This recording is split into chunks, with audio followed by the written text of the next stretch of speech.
It's Julie on Taste, and if you do know me, you guys know that I've been playing Bandemic nonstop on the station and in my car, so I had to bring the one and the only Bizzy Banks. How you feeling today? I'm feeling good.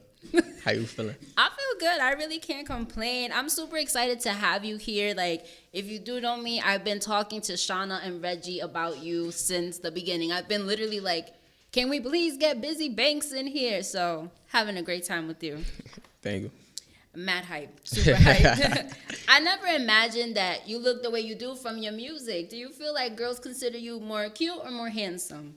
Ain't they the same thing? I don't think so. I don't know. I know they love me though. Oh, okay, conceited. Did I just get busy from the booth come out? Oh, they love you. I don't know. I feel like handsome is just, I don't know. When I don't know. I feel like that's more grown. Yeah, I don't like being called cute because people already think I'm like 15. Apologize, my fault. But people already think I'm like 15, so I hate when they call me cute. I'd rather handsome. Yeah. I feel more my age. You feel grown. Yeah. It's a grown and sexy type of vibe when you're handsome. I want to get into your music and I want to get into your projects and everything that you have going on and the single, of course. But I want people to really grasp your energy and just everything that you bring musically and lyrically. Talk to me a little bit about growing up in Brooklyn and how was that for you? Growing up in Brooklyn, I don't know. It was regular. I was just outside really. I was back and forth from my mom crib, my grandmother crib. Yeah. So yeah, I was outside. I was bad. Always passed in school though. You always passed in school? Yeah. That's funny because I read in your bio that said that you was doing bad in school. Nah, yeah. I mean, bad to older people was like 65. 65 good to niggas like me. What you mean 65? Oh, like you will get a 65%? Like to pass the class, hell yeah. I ain't gonna lie, my regents, I did good on my scores. But like class, like I barely went to class, so. Why? Why you started cutting school? I ain't start cutting school. I used to just wake up late. I used to be chilling. I used to wake up to an empty crib. Like my mom would be at work, so I just wake up and move on my own time, really. Oh, do you still do that now? Hell yeah. What would be like your favorite subject? U.S. history. I could see that. Even though they be lying. You could see that. I could see that because I feel like you're so good with your lyricism and your wordplay that you would like lengthy. That was a calm rebuttal. Not a calm rebuttal. You would like reading stuff and just kind of use it in your music. Like, nah, yeah, I definitely like U.S. history though. You'd be like Barack. Pandemic Obama. Nah, I don't like that one. You see, this is why I'm not a rapper. I need to stay in my lane. I think You're doing so. good in your lane. You said what? I said you're doing good in your lane. Oh, thank you. You too. You too. Thank you. Appreciate it. Growing up, I grew up Dominican, and my grandma was a Jehovah's Witness. She was actually like really strict, and so was my household. Can you talk to me about growing up Rastafarian in your household? Do you feel like you guys had any restrictions or anything different like that? Restrictions was a good word to add. I ain't gonna lie, for females, it's probably different. Because for females, when you Rastafarian, you gotta wear like long dress and stuff. You gotta like tie up your hair. Mm-hmm. But for males, it's like regular. You don't really gotta do too much. You just like, I don't know the difference between vegetarians and vegans, but I think vegans like they don't eat like fish or nothing or like eggs and dairy products. So it's like we basically grew up vegan and stuff. So I feel like that's my only restriction. Like I ain't eat chicken or nothing growing up. That might be the religion for me. I'm a vegetarian. Right? Yeah. Nah, that's fire. I just started eating like seafood, but like I don't eat crab legs. I don't eat nothing else. Yeah, don't eat shrimps. Yeah, I don't even like how they look. Yeah, they just look weird. I feel like they're the cockroaches of the sea. Don't drag me, but I feel like that. Nah, yeah, I don't so you don't eat meat? I eat like steak. Yeah. I just started eating steak. The finer things in life. Yeah, I feel like steak. Burgers is basically like steaks, right? Yeah. Yeah, so that's like the only kind of meat I really eat. I don't eat like chicken or like lamb chops or fish or nothing. Yeah, that's very interesting. My parents were super sketchy when I started working in media because I guess they wanted me to have a 9 to 5. Do you feel like your family was supportive or were they kind of a little sketch when you were like, I'm going to be a full-time artist? Nah, yeah, I definitely didn't even tell them I want to be a rapper. So they just, I don't know. My mom just let me do whatever. Like she watch me and like make sure I'm good, but like when it come to life, like I feel like she should know like I'm really serious about it. Yeah. Never had to really sit down and have a conversation about what I want to be. Wow. You never had that conversation with her? What I want to be? Yeah. I don't know. She never asked you? What I want to be? Nah, like just go get some bread. I feel like You feel like that's so different because you're the youngest and I'm the youngest. And I feel like in my household, I think that my other siblings kind of had they were a little bit more lenient with them as it pertains to like what they're going to be. But with me, it was just kind of like, sis, what are you going to do? I ain't gonna lie, my mom know I'm smart, so I feel like she just had faith in me to make my own decision. That's like, nice. Yeah. I don't know, I'm the baby, so like she really let me do whatever I want, kinda. It worked out. Yeah. Thank God. Thank God, right? Cause she would have made me get a job. I would have never got lit. I would have been working. I'd have been tight. Yo. Missed out on this whole blessing. Right. It's really what is it called? We live in an assimilation. I really believe that. I'm curious to know where you got your wordplay from. Like, when do you realize you were super talented as an artist? I really bump a lot of Lil Wayne. So I don't know. His metaphors, his wordplay, his delivery is crazy. So especially if you was fucking with Lil Wayne at his prom, like before the Carter 3, like all the mixtapes, even with the Carter 3 and after. And then I was definitely into like a lot of battle rap. So it's like I mostly focus on wordplay and punchlines because, you know, the delivery just be crazy. Like it'd be the setup and then the delivery like that'll really hit you. So. Damn, that's crazy because I feel like I was definitely into Lil Wayne and maybe that's what made me into a journalist. I love wordplay.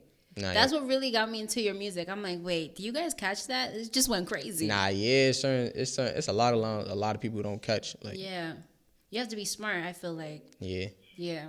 How old are you when you listening to Lollipop? I don't even know. I'm bad with age. Like my memory is good. Like I remember something from the past, but when it come to age, I swear I'm 13 for everything. But that's how fast I grew up. Like, so I probably was like 10 doing dumb shit, and I'd probably say I was 13, and I probably was like 10. You weren't 13 because I was in the 6th grade. Yeah, I don't even know when Lollipop came out. I just remember singing that shit. That shit was my ringtone. I had a Boost Mobile gangster. You downloaded through Napster? I don't even remember how I downloaded that shit. Yo, that's so funny. I think that you're more versatile than just drill. Like, you know, when we're talking about wordplay, when we're talking about your lyrics and how you're just able to tap in, you know what I mean? It's like a genius that you really do have and you've been able to develop. You're like an overall artist, I would like to say. Do you ever feel like you're ready to just show the world the range of your artistry? Yeah, I'm gonna say yeah and no.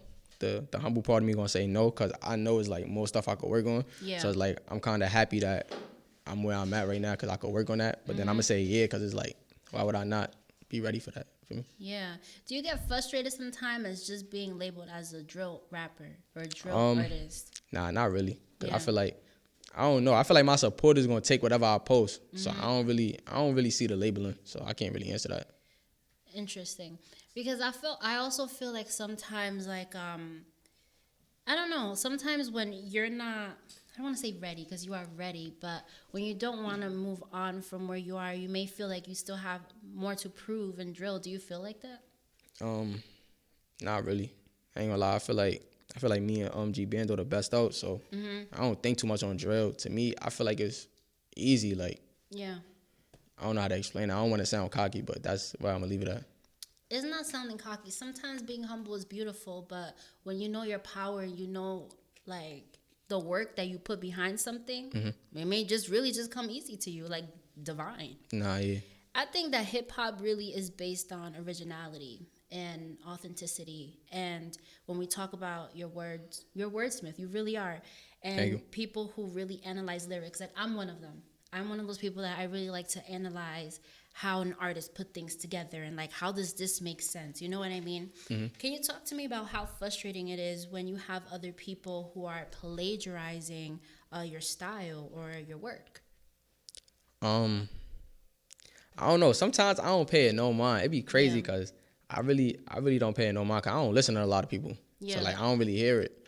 But then it'd be like when my supporters send it to me or like some of the homies send it to me and they be like, damn. Especially like when they big artists because it's like, I just want the recognition. Like I don't even care. For me, it's like at least show some love. I feel like if it was me, I'd show somebody love. Like even with Quarantine Freestyle, like shout out SB, like I showed him love on the song because I know I came up with that or for listening to him. You feel me? So I just feel like, I don't know. So I don't know. It is weird because I do feel like hip hop is all about being original and it's all about your words and how you put different styles together. Like the greatest of the greats do that. And then we give them their props and then they co-sign, you know?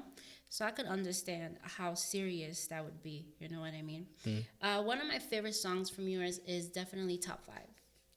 Yeah, Top 5 that's low key one of my goes, favorite songs too. right? It Yeah. goes crazy. You do mention that you are right now Brooklyn's top 5. Who are your other 4s? Um, that's a tough question.